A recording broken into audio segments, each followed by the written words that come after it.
तत्व आपके मन में है तो मन रूपी पुल पे आपको जाने की इजाजत है, अदरवाइज वो मन तो आपको उल्टा पुल्टा ऐसा घुमा देगा कि आप फिर नीचे शरीर में ही आ जाएंगे और फिर आत्मा तक तो पहुंच ही नहीं पाएंगे, भक्ति तक तो आप पहुंच ही नहीं पाएंगे। तब देवियों सज्जनों हनुमान जी पहुंच गए कहाँ? जहाँ पे भक्ति थी, क्योंकि जुगति विभीषण सकल सुन, सकल बताई और चलन पवन सुत विदा कराई। और कहाँ पे चले गए? वन अशोक सीता रह जावा। कहाँ गए? जहाँ पे भक्ति छुपी हुई थी। और आप भी अब अपने अंदर ये देखें कि आप मन को शांत करके शरीर से ऊपर उठ के अपने हृदय में बसे हुए परम शांति के पास पहुंच गए हैं। लेकिन पहुंचे हैं, उनसे मुलाकात नहीं हुई आपकी। आपने वहां तक की यात्रा को तय कर लिया है, लेकिन शांति आपको मिली नहीं, शांति से मुलाकात नहीं हुआ आपका। हनुमान जी ने जैसे देखा, देख मनहुमन किन्न प्रणामा, दूर से उन्होंने प्रणाम किया। अभी भक्ति की पहचान गोस्वामी तुलसीदास जी ने बताया, श्री कृष्ण ने अर्जुन को बताया। तो पहले मैं गोस्वामी जी का बात करूं और इसी का मिलान में श्री कृष्ण श्रीमद् भगवद गीता अध्याय 18 का ही श्लोक नंबर 50, 51, 52, ये 3 और 53, ये 3-4 श्लोक में उन्होंने भक्ति की परिभाषा बताई है। यहाँ पे भक्ति की क्या परिभाषा है? कृष्ण तनु शीस, कृष्ण तनु पहली परिभाषा है, शीस जटा एक वेणी दूसरी परिभाषा है। कृष्ण तनु 1, शीस जटा एक वेणी 2, जपत हृदय रघुपति गुण श्रेणी 3, निज पद नयन 4, मन राम पद कमल ले 5वां। 5 पहचान भक्ति का गोस्वामी ने बताया। और वहां पे कृष्ण ने तकरीबन 6 या 7 पहचान भक्ति की बताई।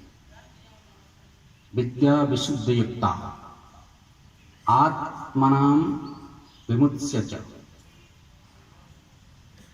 शब्द आदीन विषयान त्यक्त्वा, राग द्वेष विमुच्य च, विविक्त सेवी लघु आसी, यत वाक काय मानसा, ध्यान योगेन पराम नित्यम, वैराग्येन उपास्यतम, अहंकारम बलम दर्पम, कामम क्रोधम परिग्रहम, विमुच्य निर्ममन शांति ब्रह्म भूयाय कल्पते। ये श्रीमद् भगवद गीता अध्याय 18 श्लोक नंबर 51, 52, 53, इस दोनों को मिलान करें। यहाँ गोस्वामी बोल रहे हैं कि कृष्ण तनु, कृष्ण तनु मतलब दुबला पतला शरीर, ये सूखे हुए तृण के समान। कृष्ण मतलब सूखा घास, तन मतलब शरीर।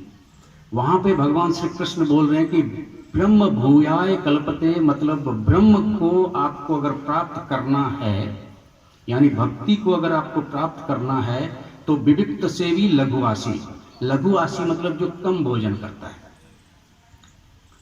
लघुआसी मतलब जो कम भोजन करता है। और जो कम भोजन करता है उसका शरीर दुबला पतला होता है, उसका पेट कभी निकलता नहीं है, उसको मोटा वो कभी नहीं होता है। और यहाँ भी बोल रहा है भक्ति का प्रतीक कृष्ण तनु, शीस जटा एक वेणी।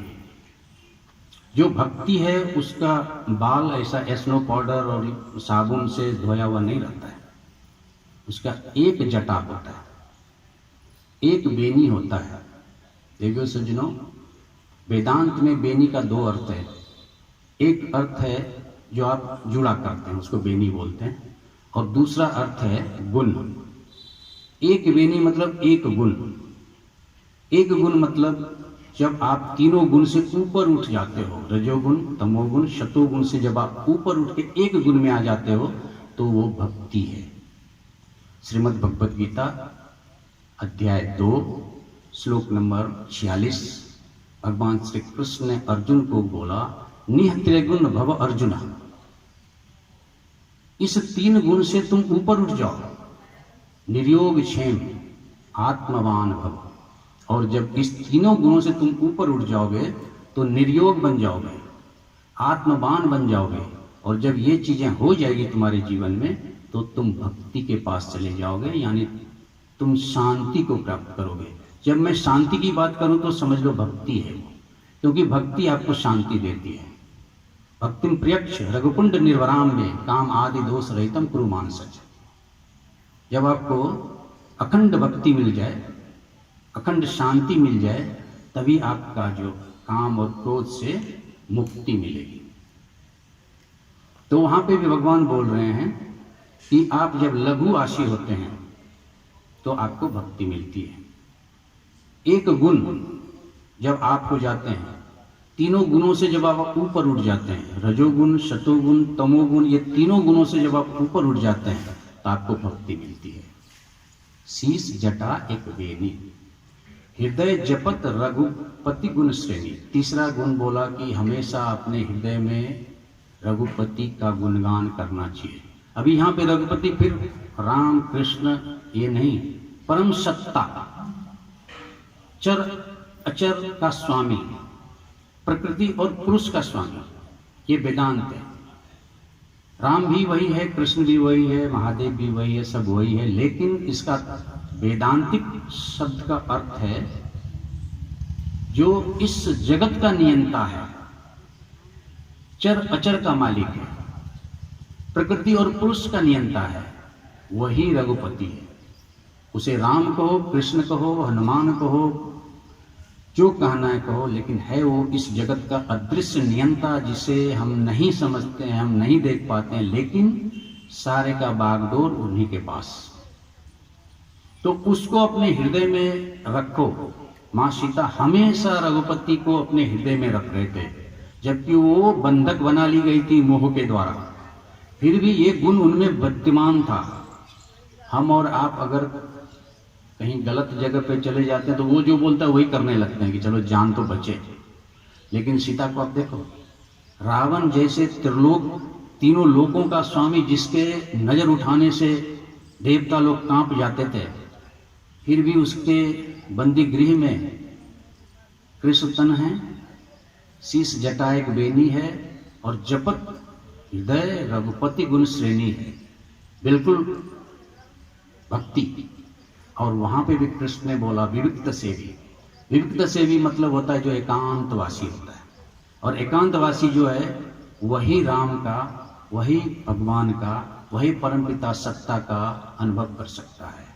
इसलिए कभी कभी एकांत में जाना चाहिए, एकांतवास करना चाहिए, एकांत में समय बिताना चाहिए, अपने से बात करना चाहिए, अपने अंदर झांक के देखना चाहिए। नहीं तो फिर जिंदगी भर ये बाहर की ये मोह माया रूपी दुनिया को अगर आप देखते हो तो अंदर देखने का समय नहीं मिलेगा, और जब वो समय बीत जाएगा तो फिर अंदर देख के फायदा नहीं होगा। तो विविक्त सेवी। और तीसरा चौथा गुण क्या था? निज पद नयन दिए। अभी मां सीता का चौथा गुण देखो, यानी भक्ति का चौथा गुण देखो, निज पद नयन। निज मतलब होता है अपना, पद मतलब होता है चरण, चरण का मतलब होता है आचरण। थोड़ा सा मैं अपने व्यासपीठ से इसको समझाने की कोशिश कर रहा हूँ, और तात्विक अर्थ को समझाने की कोशिश कर रहा हूँ, ना कि शाब्दिक अर्थ को।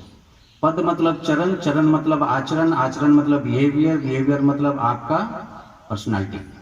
निज पद नयन दिए। नयन मतलब आंख, आंख मतलब दृष्टि, दृष्टि मतलब ध्यान, ध्यान मतलब सजगता। आप बिल्कुल सजग रहें अपने आचरण के प्रति देवियों सज्जनों, क्योंकि आपका आचरण थोड़ा भी इधर उधर हुआ, दुनिया आपको धक्का मारने के लिए तैयार है। सीता रावण के पास है, इसलिए रावण अपने, सीता अपने आचरण के प्रति बिल्कुल सतर्क है। निज पद नयन दिए, अपने आंख रूपी ध्यान से बिल्कुल अपने आचरण को देख रही है, कहीं मैं गड़बड़ा तो ना जाऊं। और ये भक्ति का लक्षण चौथा, निज पद नयन दिए। निज मतलब अपना, पद मतलब चरण, चरण मतलब आचरण, नयन मतलब आंख, आंख मतलब ध्यान, ध्यान मतलब सजगता।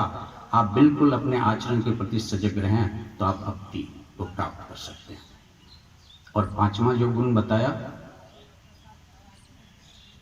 निज पद नयन दिए, राम पद कमल लीन। आंख देख रहा था अपने पैर को, लेकिन मन किसको देख रहा था? राम के पद को देख रहा था। यानी यहाँ पे इंद्रिय निग्रह और मन निग्रह दोनों की बातें हो रही है। आंख इंद्रिय है, मन मन है।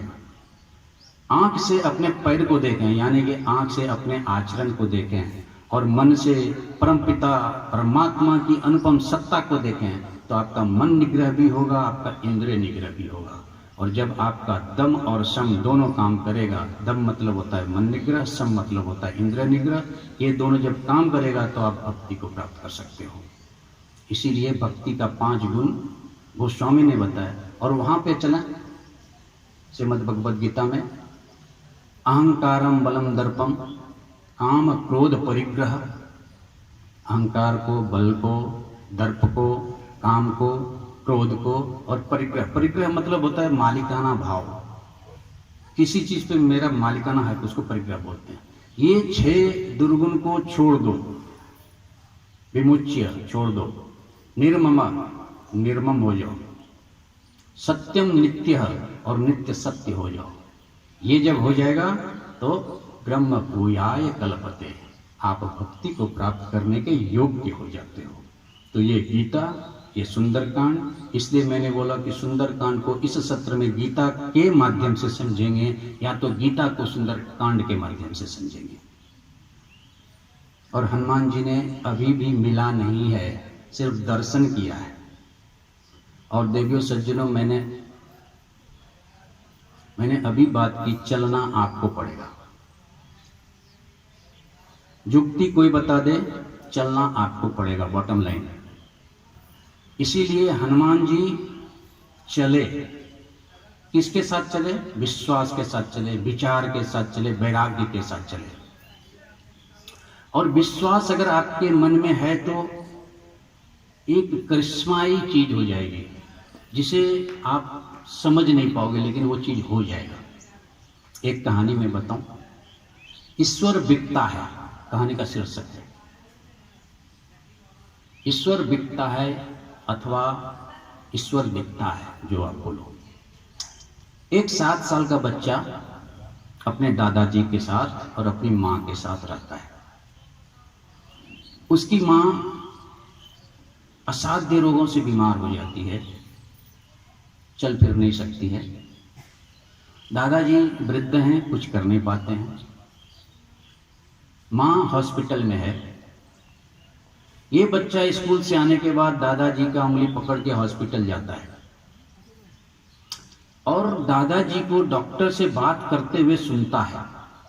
डॉक्टर कहता है नेक्स्ट इम्पॉसिबल, अब ये मुश्किल है, अब ईश्वर ही इसकी मदद करेंगे, अब ईश्वर ही इसकी मदद करेंगे। दादाजी उसको लेकर घर आ जाते हैं। उस बच्चा के दिमाग में ये बात आई कि ईश्वर ही मेरी मां की मदद कर सकती है, तो अब ईश्वर है कहाँ खोजूं। रोज दादाजी को देखता था मेडिकल स्टोर पे जाते हुए, दवाई खरीदते हुए। तो सोचा दादाजी दवाई खरीदते हैं, इनको पता नहीं चला। और डॉक्टर ने बोला था ईश्वर ही मदद करेंगे तो ईश्वर खरीदना चाहिए ना, ये दवाई क्यों खरीदते हैं, समझ में नहीं आता। अपना गुल्लड़ को फोड़ा तो उसमें 9 रुपया था जो उस बच्चे ने जमा किया था। वो 9 रुपया लिया उसने, दादाजी को बताया कि मैं खेलने जा रहा हूँ, और एक मेडिकल स्टोर पे गया। स्टोर कीपर से बोला अंकल ईश्वर बिकता है क्या आपके यहाँ? बोला नहीं बेटा, ईश्वर तो बिकता नहीं है हमारे यहाँ। दूसरे मेडिकल स्टोर पे गया, वहाँ बोला अंकल ईश्वर बिकता है क्या आपके मेडिकल स्टोर में? बोला नहीं बेटा, हमारे यहाँ ईश्वर नहीं बिकता है। तीसरे के, चौथे, 5वें, 6ठे, 7वें, अभी लोग समझे बच्चा है, नादान है, बेवकूफ है, क्या बोलता है, ईश्वर क्या बिकेगा, ईश्वर बिकने का चीज है क्या? बच्चा परेशान हो गया। डॉक्टर ने बोला ईश्वर ही ठीक कर सकता है, दवा नहीं। हमारे दादाजी दवा खरीदते हैं, मैं तो ईश्वर खरीदने आया हूँ, अब ईश्वर मिल नहीं रहा है मेरे को, किस मेडिकल स्टोर में मिलेगा ईश्वर? और मेरे पास सिर्फ 9 रुपये हैं, दादाजी तो हजारों हजार रुपये लेके जाते थे। शाम हो गया, बच्चा निराश हो गया। फिर उसे एक मेडिकल स्टोर दिखा, बोला चलो इसको देख लेते हैं, शायद यहाँ ही ईश्वर मिल जाए। वो जब वहां गया तो देवियों सज्जनों, वहां एक वृद्ध व्यक्ति बैठा हुआ था। बोला दादू आपके यहाँ ईश्वर बिकता है क्या? तो बोला बात क्या है बताओ मेरे को।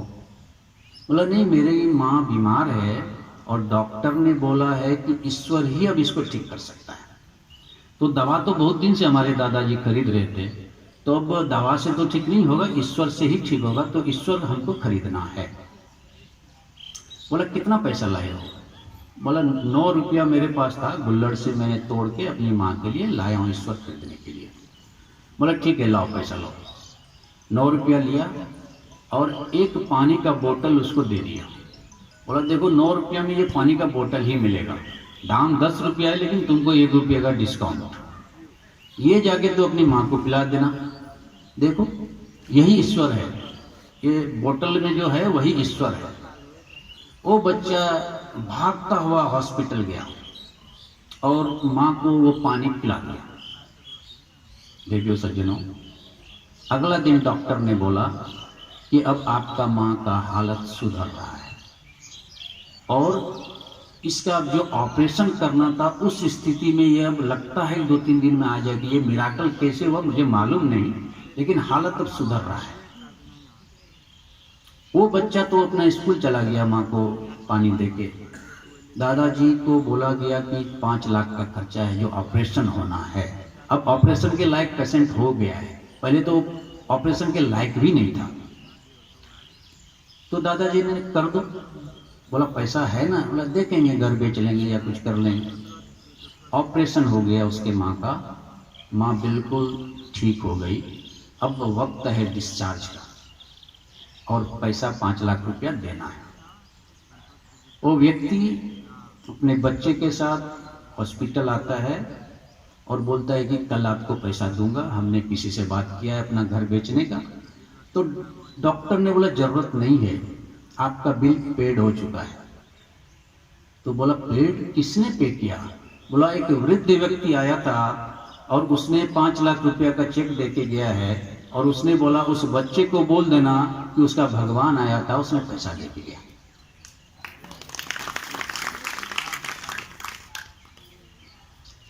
शीर्षक था ईश्वर बिकता है।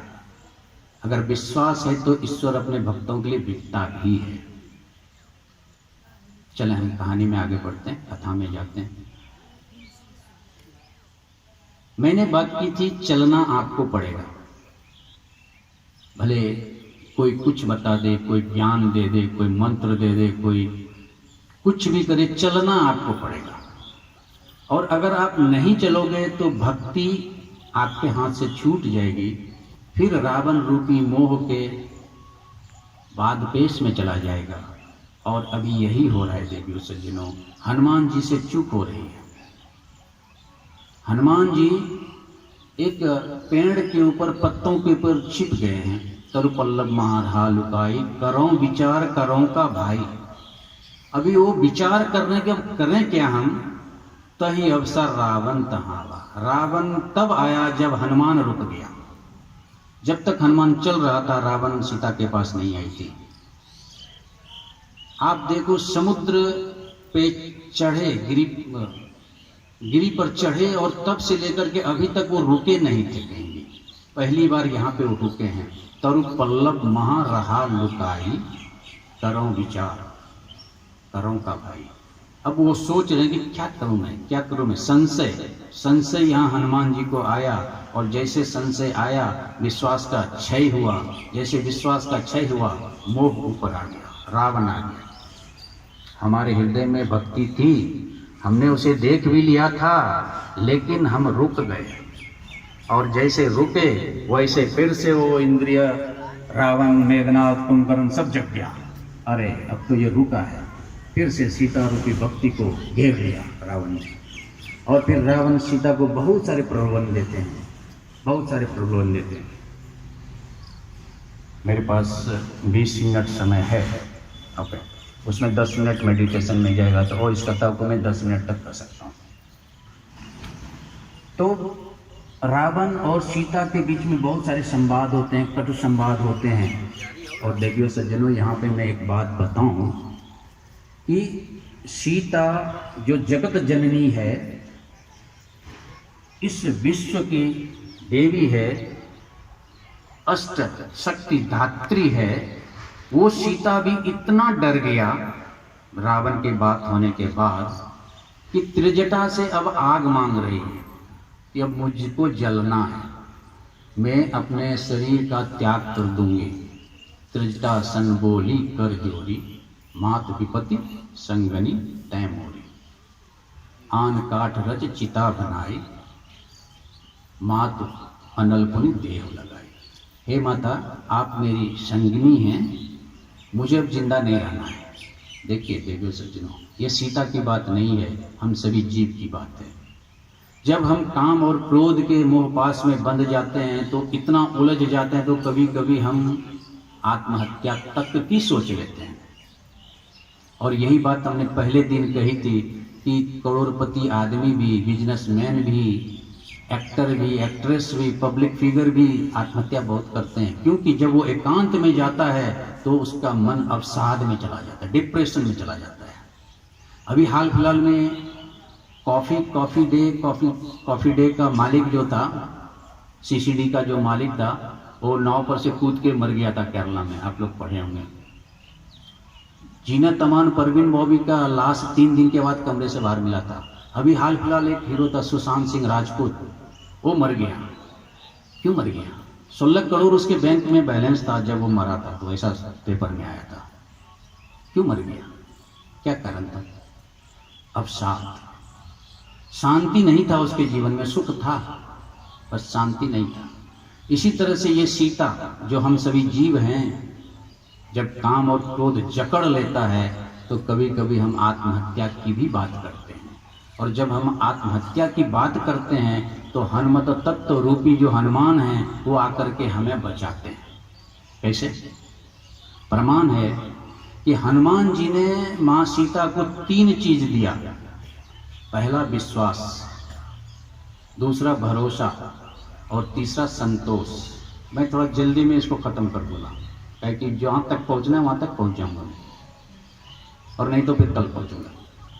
पहला विश्वास, जब हनुमत तत्व आपके जीवन में आ जाए तो आपको विश्वास आएगा।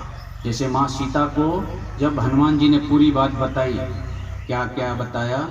पहले तो उन्होंने अपना मुद्रिका डाल दिया, राम का जो मुद्रिका आया। माँ सीता ने राम मुद्रिका देखा और खुश भी हुआ और दुखी भी हुआ। खुश इसलिए हुआ कि राम की वो मुद्रिका थी, और दुखी इसलिए हुआ कि इसको लाया कौन, कहीं फिर तो रजनीचर नहीं आया। तो सीता मन सोचने जब लगा तो रामचंद्र गुण बर नहीं लागा, सुनते ही सीता कर दुख भागा। इस लाइन को थोड़ा सा ध्यान दीजिए, अंडरलाइन कर दीजिए कि जैसे ही माँ सीता को राम का गुण बताया गया, रामचंद्र गुण बरने लागा, सुनते ही सीता कर दुख भागा।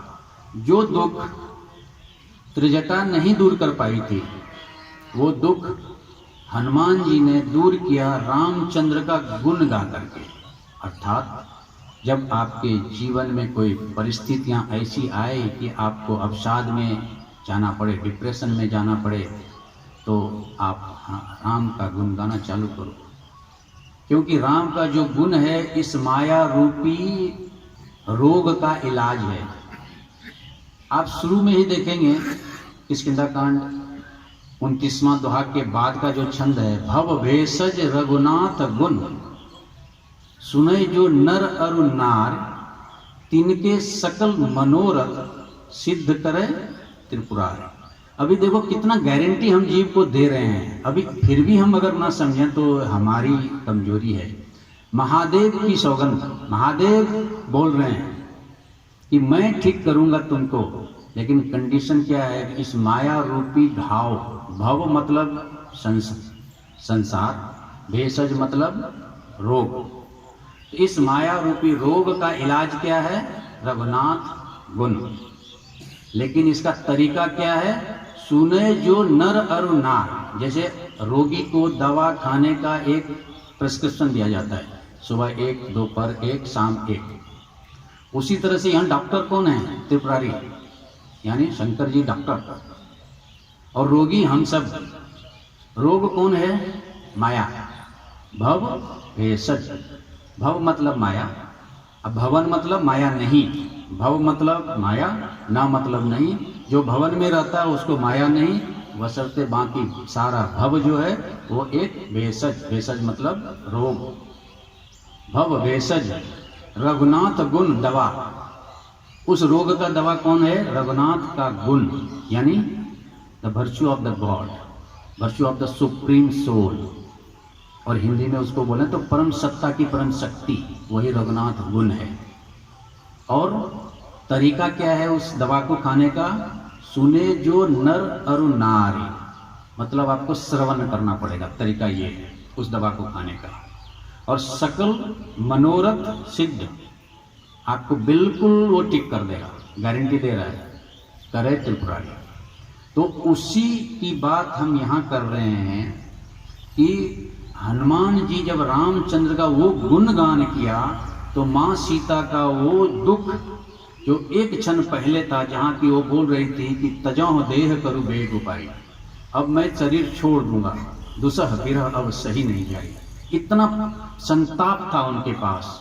और एक गुण गाया हनुमान ने और सारा संताप मिट गया। रामचंद्र गुण बरने लागा, सुनते ही सीता कर दुखवागा। लेकिन तरीका क्या था? लागे सुने श्रवण मन माय। ध्यान देना, ये पंक्ति को अंडरलाइन करो। लागे सुने, सुना, सुनने से कुछ नहीं होगा, श्रवण, श्रवण करने से भी कुछ नहीं होगा। मन लाए, मन से सुनना पड़ेगा। लागे सुने श्रवण मन माय, तब वो काम करेगा, वो दवा काम करेगा। तो ये विधि है, माँ सीता का संताप खत्म होता है और बहुत सारी बातें होती है माँ सीता के साथ हनुमान जी का। और 13वां दोहा में बोलता है कि इनका बात सुन के माँ सीता के मन में विश्वास जागा, उपजा मन विश्वास। तो जब आप अपने जीवन में कोई परेशानी को, कोई तकलीफ को, कोई ऐसी चीज आपके जीवन में आ जाए कि आपको अब लगे कि कोई रास्ता नहीं, तो एक रास्ता है हनुमान तत्व का रास्ता, हनुमत तत्व का रास्ता। कब के वचन सब प्रेम सुनी, उपजा मन विश्वास, जाना मन क्रम वचन यह कृपा सिंधु करदास। ये 13वां दोहा सुंदरकांड का है, जहाँ पे माँ सीता को विश्वास उत्पन्न हुआ। और जब विश्वास उत्पन्न हुआ तो फिर दूसरा क्या उत्पन्न हुआ? भरोसा। विश्वास भरोसे को जन्म देता है। और कहानी ऐसे आगे बढ़ती है कि हनुमान बहुत लंबा चौड़ा दिए जा रहे थे, अरे अभी बोलो तो अभी तुमको उठा के ले जाऊं, लेकिन प्रभु का आज्ञा नहीं है, थोड़ा दिन रुको। तो सीता को थोड़ा डाउट तो हुआ, ये छोटा सा बंदर बहुत हवा मार रहा है। तो बोला तुम्हारे ऐसा सब बंदर है कि कोई बड़ा बड़ा भी बंदर है शुद्ध कभी सब तुम्हें समाना? यहाँ तो बड़ा बड़ा सब, बहुत बड़ा बड़ा राक्षस है इधर में। मोरे हृदय परम संदेह। अभी देखो फिर से जीव को एक संत के लिए संदेह हो गया, फिर लफड़ा। लेकिन हनुमान तत्व अगर आपके जीवन में तो उस संदेह को भी खत्म करेगा। प्रकट कर निज देहा, कनक भूधराकार शरीरा, समर भयंकर अतिबल वीरा। इतने बड़े हो गए, इतने बड़े हो गए कि तुरंत सीता जी ने बोला छोटे हो भाई। सीता मन भरोस तब भाई, जैसे विश्वास तुरंत भरोसा। तो जब जीवन में विश्वास आएगा तो आपको भरोसा आएगा। अगर हनुमान जी आपके साथ हैं तो, अगर हनुमत तत्व आपके साथ है तो। दूसरी बात आई आपके जीवन में भरोसा। एक जीव अभी आत्महत्या कर रहा था, अभी तुरंत उसको विश्वास भी हो गया और भरोसा भी हो गया। और तीसरा बात सीता को आया संतोष। मन संतोष सुनत कपिबानी। जब इतनी बात सुना और भी आगे बात सुना, राम जी की बात सुनाया हनुमान जी ने, तो माँ सीता को मन में संतोष हुआ। देवियों सज्जनों, ये कथा नहीं है, ये सार तत्व है जिंदगी का। अगर 10 मिनट बचे, 15 मिनट, ठीक है, जो बचेगा कल करेंगे। तो अगर आपके जिंदगी में हनुमत तत्व, हनुमान जी की कृपा, हनुमान का पराक्रम, हनुमान का चरित्र धारण करते हैं।